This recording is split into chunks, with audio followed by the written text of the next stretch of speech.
Sam Franks, your Norwex independent sales consultant, and we're talking about cleaning paste. You have your cleaning paste and you're probably like, how do I use this? It has hundreds of uses. So here is the best way to use your cleaning paste. Now, if you've got a little sample size, I suggest kind of dumping it out into like a little bowl, just so that it's easier to get some of the powder on your cloth. If you've got the actual cleaning paste, then you're gonna notice that it's very chalky when you open it up inside, so it looks nice and chalky. See that on my fingertip there? Now you can use it like this dry on your finger to polish up jewelry or a little bit on silver if you want to try something like that. But what I recommend for most cleaning paste jobs is to actually use your Norwex Enviro cloth. So remember, Enviro cloth says E for everything, whether you have a sample size one of these or a full size. You're just going to get part of it damp, so let me do that real quick. All right, so I'm just going to get this corner damp. Now, what makes this a paste is actually taking your damp Enviro cloth and just rubbing it lightly in the paste. You don't need a ton. If it's a tougher job, you can get some more of it on there. If I'm doing grout or something like that, I usually will use an old toothbrush and rub it in there with some water and then scrub my grout with it. But you really only need very little. So a full-size jar of cleaning paste is going to last you multiple years, and it goes a long way.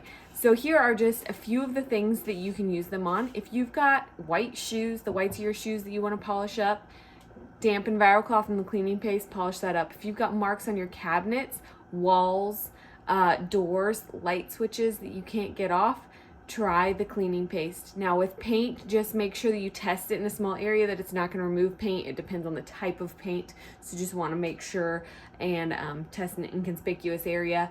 You can try it on the bottom of your pots and pans, and for that I usually use something scrubbier like a spear net or a speary sponge. So the spear net will scratch.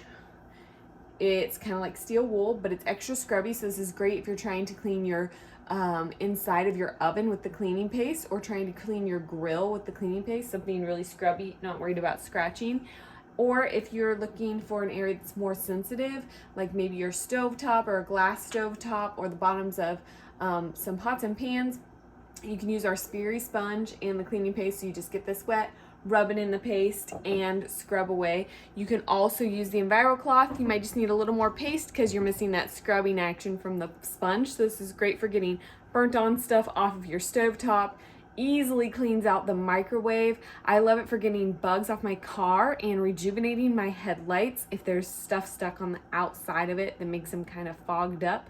It's great for that. Cleaning the tile, cleaning the grout for that tile, and also cleaning hard water stains off of windows and off of the glass shower doors. It's excellent for all of that. So make sure when you're using the cleaning paste that you do not use it on brushed stainless steel. I will go with the grain. If I use it on brushed stainless, you don't want to cause any scratches. Not for use on nickel, pewter, aluminum, and wood, because it can scratch, and it also can scratch natural surfaces like granite, marble, and quartz. So just test it first.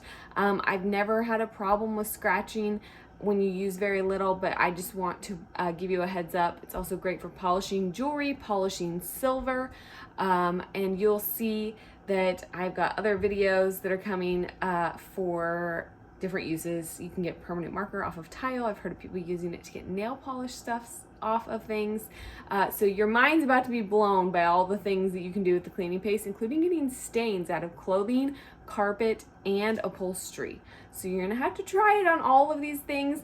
Like I said, don't just take like a big carpet stain and then go at it with all your cleaning paste if you just have a sample.